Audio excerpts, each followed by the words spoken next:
আসসালামু আলাইকুম। আশা করি আপনারা সবাই ভালো আছেন। আপনারা সবাই জানেন যে সাংবাদিক সম্পাদক মাহমুদুর রহমান সাহেব উনি একটি মামলায় জামিন চাইতে গিয়েছিলেন, তারপর উনি কারাগারে আছেন।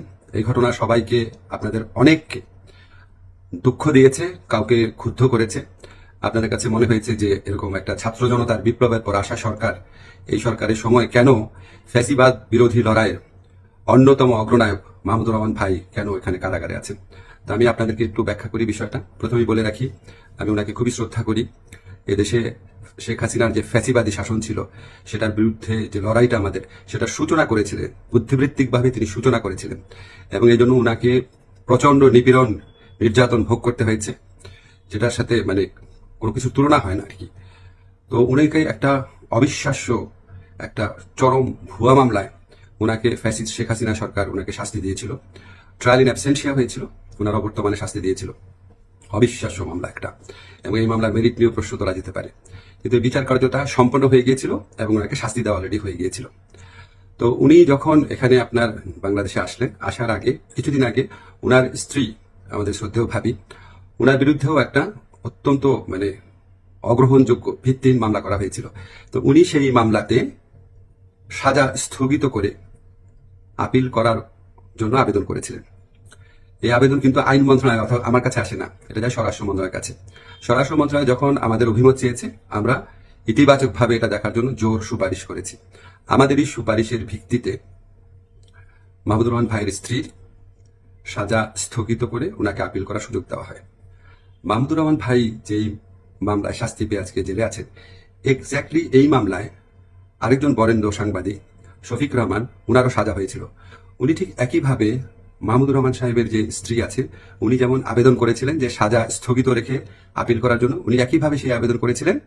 আমাদের আইন মন্ত্রণালয়ের মতামতের ভিত্তিতে শফিক রহমান সাহেবেরও সাজা স্থগিত করে ওনাকে মুক্ত মানুষ হিসাবে আপিল করার জন্য ওনার যে আবেদনটা ছিল সেটা অ্যাপ্রুভ করা হয়। মাহমুদুর রহমান ভাই এটা করেন নাই। আপনারা সবাই জানেন উনার অত্যন্ত স্ট্রং আত্মসম্মান বোধ, উনার উনি খুব দৃঢ়চেতা মানুষ, খুবই দৃঢ়চেতা মানুষ, প্রচন্ড দেশপ্রেমিক মানুষ। হয়তো উনার এই সমস্ত ব্যক্তিত্বের কারণে উনি মনে করেছেন উনি কোনো সাজা স্থগিতের আবেদন করবেন না, বা হয়তো যে কোনো কারণে হোক, আমি জানি না, উনি সাজা স্থগিত রেখে মুক্ত মানুষ হিসাবে আপিল করার কোনো আবেদন করেন নাই। ফলে এটা করার কোনো রকম স্কোপ কোনো মন্ত্রণালয়ের, কোনো সরকারের ছিল না। উনি উনাকে যেই আদালত এই ভুয়া মামলাতে উনাকে শাস্তি দিয়েছিল, উনি সেই আদালতে জামিন চাইতে গেছেন। আমাদের ফৌজদারি কার্যবিধিতে আছে, যদি কোনো আদালত কাউকে 1 বছরের বেশি শাস্তি দেয়, ফৌজদারি মামলা যদি 1 বছরের বেশি শাস্তি দেয়, তাহলে সেই আদালত দোষী সাব্যস্ত ব্যক্তিকে জামিন দিতে পারবে না, জাস্ট পারবে না, কোনো স্কোপ নাই। কিন্তু তার চেয়ে যে বড় আদালত, অর্থাৎ মহানগর দায়রা জজের আদালত, সেখানে যদি পরে আবেদন করা হয়, তাহলে সেই আদালত জামিন দিতে পারবে। মাহমুদুর রহমান ভাইয়ের আইনজীবী যাতে মহানগর দায়রা জজের কোর্টে জামিনের আবেদন করতে পারেন, সেই জন্য রায় যেদিন হয়েছে ঠিক সেদিনই অত্যন্ত দ্রুততার সাথে ওনাকে সকল কাগজপত্র, রায় আদেশের কপি সহ পৌঁছে দেওয়া হয়েছে।